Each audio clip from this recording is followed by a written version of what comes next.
அப்பாவுடைய படம் நாங்கள் பார்க்க வந்திருக்கோம். இன்னைக்கு அவரோட படம் கமாண்டோ லவ் ஸ்டோரி பார்த்தோம். நிஜமாலுமே ரொம்ப நல்லா இருந்தது. அண்ட் கண்டிப்பாக இந்த இடத்துல நாங்கள் அப்பாவை மிஸ் பண்ணவே இல்லை. எங்களுக்கு முன்னாடி அவர் வந்து படம் பார்த்துட்டு இருப்பாரு. ஏன்னா அவர் கடைசி நாட்களில் பண்ண ஒரு சில படங்களில் இதுவும் ஒரு ரோபோ வந்து எங்களை பெரிய ஸ்க்ரீனில் பார்க்க வச்சுங்க. அவரோட அந்த விளையாட்டுத்தனம், அந்த காமெடி எல்லாமே இதில் இருந்தது.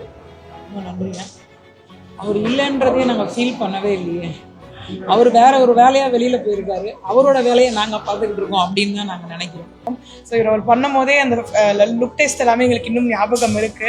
ஸோ அவர் அந்த ட்ரெஸ் போட்டு பார்க்கும்போது நல்லா இருக்கா பாப்பா, நல்லா இருக்கா மாப்பிள்ள அப்படின்னு அவர் கேட்ட வார்த்தைகள்லாம் இன்னும் எங்களுக்கு அந்த படம் பார்க்கும்போது காதில் ஒழிச்சுக்கிட்டே இருக்கு.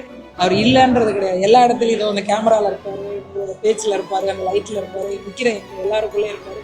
அதை விட பெரிய பொக்கிஷமா அங்கே பாருங்க, இவரை கொடுத்துட்டு போயிருக்காரு. ஸோ அவரு தான் எங்களுக்கு ரோபோ அப்படின்ற ஒரு மனநிலை. கமாண்டோவின் ஒரு லவ் ஸ்டோரி ரொம்ப அழகான படம். So thank you sir. திருப்பியும் எங்கள் அப்பாவை கண் முன்னாடி கொண்டு ரொம்ப நன்றி. அவரோட வேலையை எங்களுக்கு கொடுத்துட்டு போயிருக்காரு. கண்டிப்பாக அந்த வேலையை திறம்பட செய்வோம் அப்படிங்கிற நம்பிக்கையில தான் இருக்கும். ஸோ நன்றி.